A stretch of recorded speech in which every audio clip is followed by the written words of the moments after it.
I want to talk about America's first Thanksgiving. This is an issue historically that needs correcting, among other things. When the story of the first Thanksgiving typically is told as the Pilgrims came over here in 1620, founded America, and celebrated Thanksgiving. Some people look at it a little closer and say, well, they didn't do Thanksgiving in 1620, they did it in 1621. That was a year later. But still, that was the first Thanksgiving, a big feast, and they did family and then food and then fun in the afternoon. That's typical Thanksgiving today, except the fun would include football. So it would be family, feast, and then football, typically in America today. And everybody thinks that's the standard American Thanksgiving. And however, if you look back through the record, the actual record, meaning in this case the Virginia Company records, which went from 1606 to 1624, when King James crushed the Virginia Company because they were starting to establish really successfully a republic, which threatened him and every monarch in the world. So he crushed it and turned Virginia into a royal colony instead of a corporation type deal. In the meantime, before the Pilgrims left Holland to come to the northern part of Virginia, I might mention right here at this point, they wrote the Mayflower Compact. We're all familiar with that. That's available in every history book you ever heard of. And if you actually read it, don't just read the commentary about it, but actually read the Mayflower Compact, they say that they are in the northern parts of Virginia. And the answer, when somebody points that out, is that they were in error there. They thought they were in northern Virginia, but actually they had landed outside Virginia and therefore had no governing authority, and therefore they had to write the Mayflower Compact and all this kind of stuff. Well, if you look at the actual record, Virginia went in from the original plan of Virginia in 1606, First Virginia Charter, and they didn't change that in the second charter or the third charter, except they extended it all the way out to include Bermuda at one point and then broke that off into a separate arrangement pretty quickly. That's just far enough away you can't really make it fit Virginia. Anyway, the first Thanksgiving was in 1619, not 1620 or 1621. The Pilgrims had not even left Holland yet to come over here. They were still being recruited by the Virginia Company leadership in England, in London specifically, and they were sending people over to Holland to say, look, don't go to South America. We hear you, you're talking about that you're not doing well here in the Low Countries. And they said, no, we're not. We're working hard, but not making enough money to even support ourselves. And our kids are starting to act Dutch. They don't act English anymore. And we got to get out of here. So what we thought we would do is just pick us all up and go down into South America, British Guyana, which, by the way, is where Jim Jones was. You remember him? That would have changed that whole history if the Pilgrims had actually gone down there. So the Pilgrims were planning to leave, but they didn't have enough money to get a ship to take them down there, but they were working on that and praying about it. And the Virginia Company had already established the settlements along the James River very successfully. They learned how to live over here by this time. And it wasn't perfect relations with the native peoples here, but some were friendly, some were not, some were hostile, some were just standoffish. Anyway, the whole Virginia thing went from today's South Carolina all the way up to today's Canada. And an ancient British custom is you can claim property. You can buy it, pay for it, get a deed for a big piece of property. But if you don't do something on that property, get on it, fix it, live there, plow, build a building, cut trees, do something, and somebody else moves in there while you're not doing anything with it, and they lived there for 7 years, they can go to court and claim it's theirs. And you can say, but I got a deed to it. And I say, yeah, but that deed says you're supposed to be, the context of the deed, you're supposed to do something to improve the land. And you got to post no trespassing signs. There's all sorts of things you can do. So here they are in Virginia, and the Virginia company has people that are living along the James River and down in Norfolk, Virginia Beach, all along in Portsmouth and Newport News, both sides of the river, all the way up to the fall line at Richmond, today's Richmond. But nobody was living in the top part of Virginia, which, like I say, went from South Carolina to Canada. And it was divided into 2 colonies. The bottom part it's a little over half, was called the first colony. That's the name of the area from the Atlantic to the Pacific, is a colony. And Jamestown was the first permanent settlement. Jamestown is not a colony.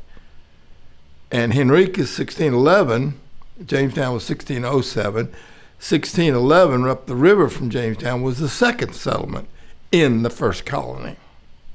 All right, and Henricus College was in the first colony. But it had nothing to do with who got here first. These colony names were set up before they ever even came over here permanently. So the top part of that was then called the second colony. And the 2 groups that basically back in England were supporting, one group was supporting the first colony, the London people basically, or London-oriented people, and the second colony was Plymouth and other cities outlying from London. So the interest of the outliers was northern part of Virginia, and interest in London was the southern part of Virginia. And they were successful down in the southern part. So the first colony had 2 settlements. The second colony had no settlements. So the question was coming up increasingly clear every year, if we don't get some English people in there, and the French were up in Canada already and coming down up the Mississippi, starting to be exploring up to there in the Illinois, French name and all that kind of Champlain, and Quebec, all this stuff. And the French were Catholic, and they did not want the Protestant English over here at all. They didn't want them to go any farther than they were, so they were coming down, if I put it this way, coming down, this is the East Coast, and this is the Mississippi. So they were coming down and coming up and trying to get around behind here and down into Virginia, into the second colony part of Virginia. They didn't recognize the Virginia colony. They said, no, that's English. We don't recognize them anyway. A bunch of people getting in our property. So England law, as I mentioned, way back, if you don't improve the property, get on and do something with it, somebody else can, and we still have that in America too, squatters' rights, and we have kind of a garbled version of that.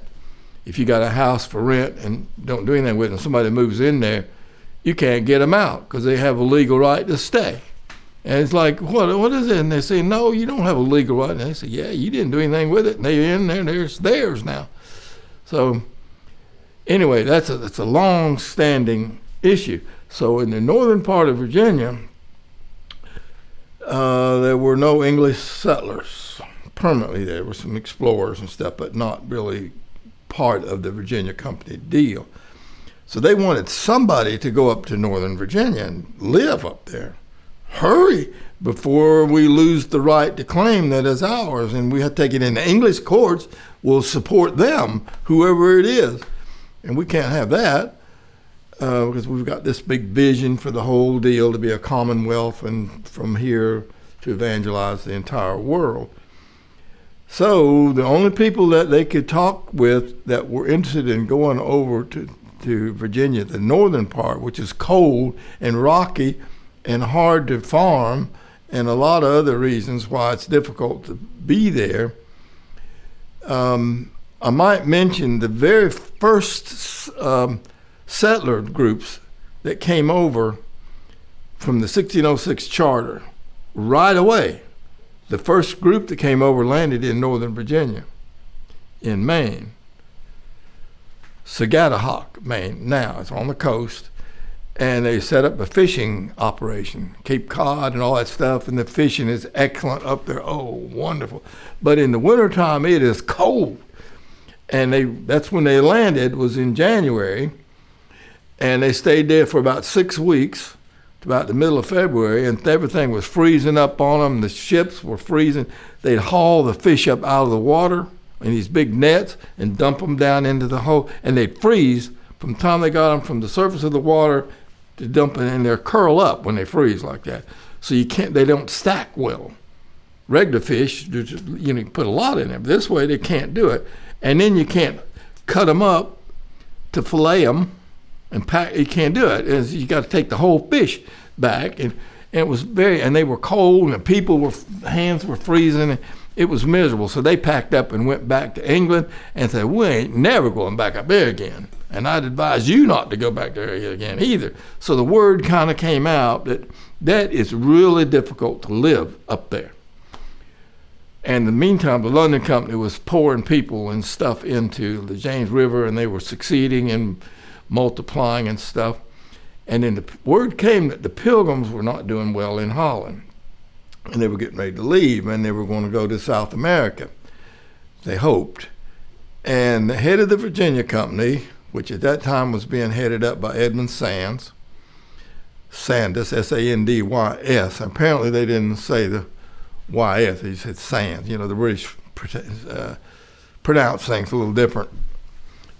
Two countries divided by a common language, as they talk about. That's a Churchill thing. Anyway, they went over, and he sent people over to see him in Holland and said, well, don't go down there. Come up to the northern part of Virginia. And they didn't particularly want to do that because they said, I already heard it's very cold. And they didn't exactly trust anybody in England anymore, Virginia Company or anybody else. They said, no, we're not representing the king. We agree with you on this thing about there shouldn't be a king, but we're going to fix it here.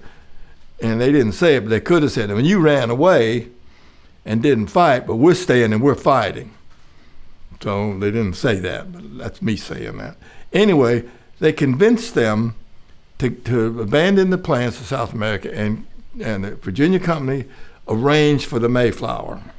That's the Virginia Company ship at this point, and put the Pilgrims on there and sailed them out of Holland down across the English Channel. And they had the whole story about how they met with the other ship and had problems. They had to delay, and they had all kinds. Anyway, they sailed the northern route to what we call New England now, but Northern Virginia then. Everybody else was sailing the southern route, and they sailed the northern route, and which makes sense because it was a shorter way to get there. So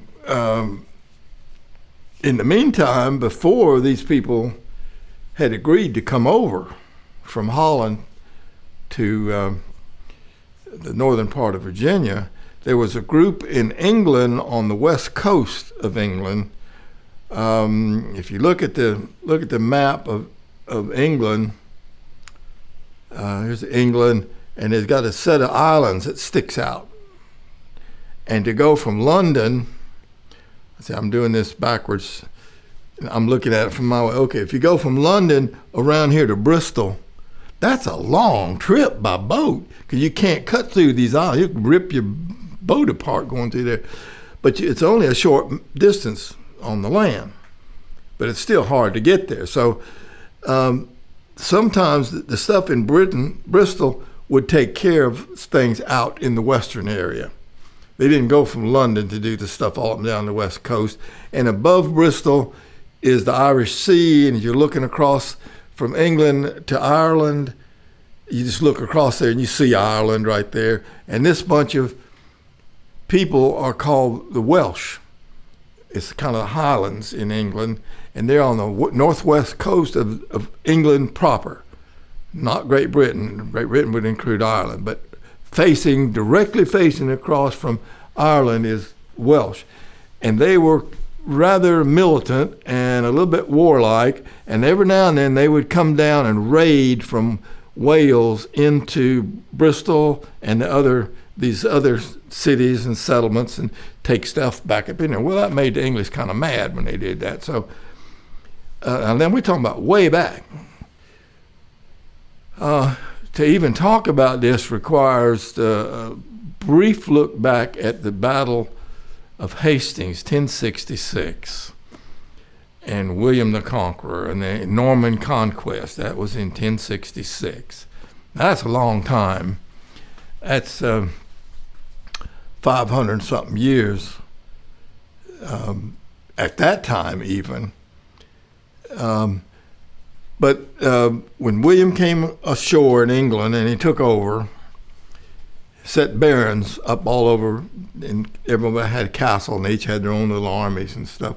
And he set up Westminster and another castle there in London, and the third castle built under his authority was over in the West Coast, right there, right where the Welsh people would come down, and there's kind of a narrow space. They had to come down and put the castle right there and told the Welsh, you don't come through here anymore without coming through us. And they also told the people in Bristol, you don't go doing reprisal raids up in there without coming through us either. That stops now. So they built this castle, and it's called in Britain, in British, it's called Berkeley Castle. Over here we say Berkeley, but they call it Berkeley. So there's a real interesting history for 500 years worth of things that happened at Berkeley Castle. Really interesting, and that's another story to talk about that, except that it had lots of, including Queen Elizabeth, who was up there, including all kinds of stuff. Historicity is a simple way to describe. It's been there so long and so centrally located for the issues on the West Coast. There's lots of stuff happened there. So, 1619 now, we've got the English settling, and here comes a group from Berkeley to the Virginia Company. Said, we want to go over there. We want to send a group over there meaning the James River. And some of them had been over across the Atlantic, and they picked out a spot along the James River. They said, that there's where we want the Berkeley people to come over here and settle there. So the Virginia Company agreed with it. They were glad to have more people coming, and they worked out a deal and said, when you get there, when you Berkeley people land there at the place assigned on the James River, we want you, the first thing you do is you get ashore and say this prayer. And they had it written out to give thanks to God Almighty for the saving of the travails of the coming across the Atlantic, which was always dangerous, still is today too, but they never knew if anybody's going to make it or make it back. So here's the prayer. So they sailed over the southern route, came up, went up the James River, right past Jamestown. They didn't stop the James. They went right on up the James River to the place assigned called Berkeley Plantation today. Westover is just down the river. That's a later plantation, but it's right there. And Shirley Plantation is just upriver, and it's around the bend a little bit, several miles. Anyway, this was a beautiful place, and they landed in December and went ashore, hushed walking and marching up from the ships to a little knoll, that grassy knoll, and at signal they all dropped to their knees, and one of their leaders took out this prayer written in England and thanked God Almighty for the trip over.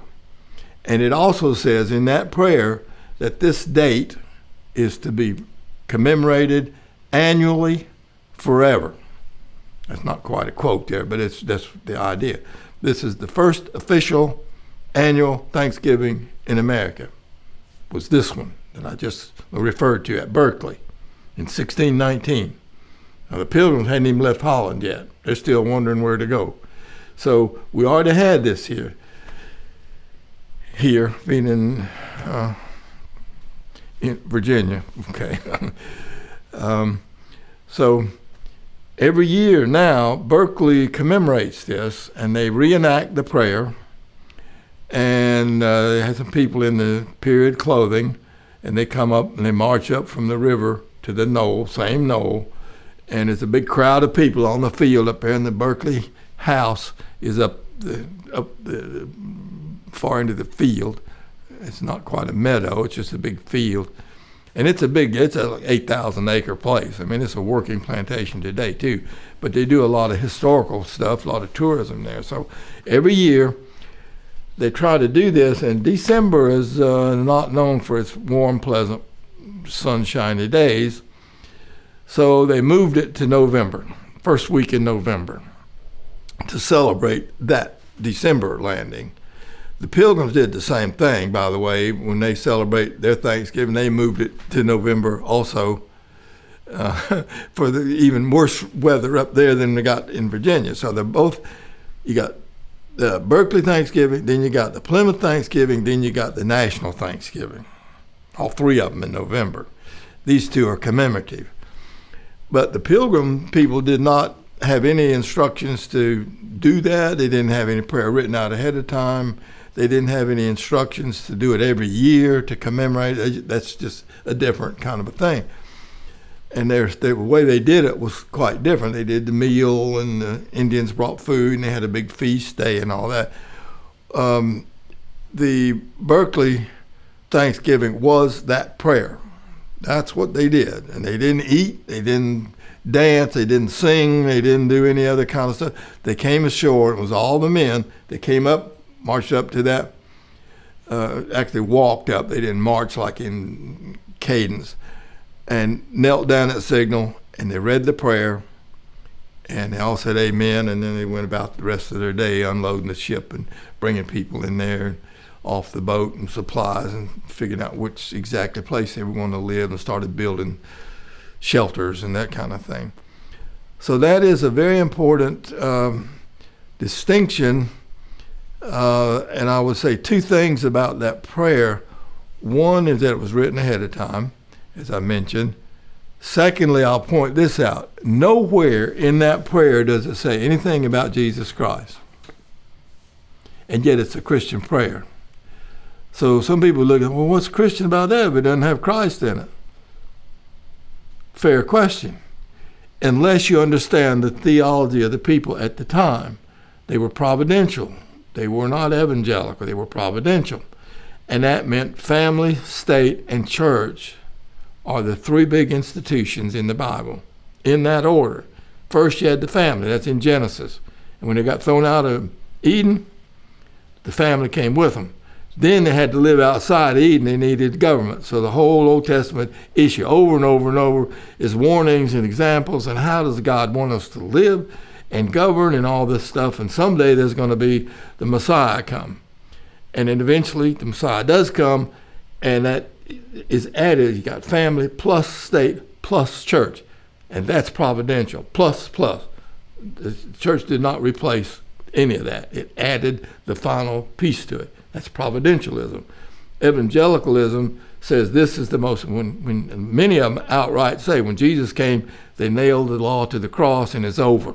All that law stuff, we don't care about the Jews, we don't care about any of that stuff. And then they turn around and quote the Psalms and the Proverbs and the Ten Commandments, and they say, but anyway, that is a distinctive feature that any of those three are considered Christian. Not just the church. The state is Christian, or can be, should be. And the family can be and should be. Now you can have profane versions of any of these three. And we got profane family, we got profane state, we got profane churches in America today. This is part of the struggle. And the evangelicals have almost nothing in their theology about state. So they don't even talk about that. They don't even want to hear about it. Many of them will actually tell you that that's law. We don't have compromise and all of it. No. We're Christians. We don't have anything to do with the state. And because we're America, and America was founded on, I'm saying no, it was not founded on what you're getting ready to say. It was founded on this providential notion. All of this is Christian. You didn't have to put the name of Jesus on each thing. But today we say if you didn't, it's not Christian if it doesn't have Christ's name in it. Well, they didn't say that wasn't true. They just said this is not appropriate here. The Declaration of Independence is a providential document, and it doesn't say anything about your salvation. That's not appropriate. That's the church's function. It's a salvation message. This is how you govern here while you're here. Rule of law, or liberty under law, I prefer. And the distinction between sacred and secular is not a biblical distinction. The word secular is not in the Bible anywhere. There ain't no such thing as secular. That's a Roman Catholic term. If you're not in the Roman Catholic Church, you're secular. And only people saved are in the church. You want to be saved, you join the church. And the Protestants said that's not biblical. So that's why that prayer is distinct Christian, providential Christian, and it should be kept in that context so you can understand what they meant by that. And that's just very important. Declaration of Independence is providential. All men are created equal. That's a creator-based document. Life, liberty, and the pursuit of happiness, and governments are instituted to secure these rights that come from God, the Creator. Now, you can say that's not Christian if you want, but they said it was. That is Christian. That God, the Creator, that's Jesus. You read that in in the book of John, that Jesus is the Creator too. So, all right. Well, that is, they do that every year, November the 6th in 2022. And we will do a cruise from Hopewell down to Berkeley to attend a Thanksgiving. And you're invited to come.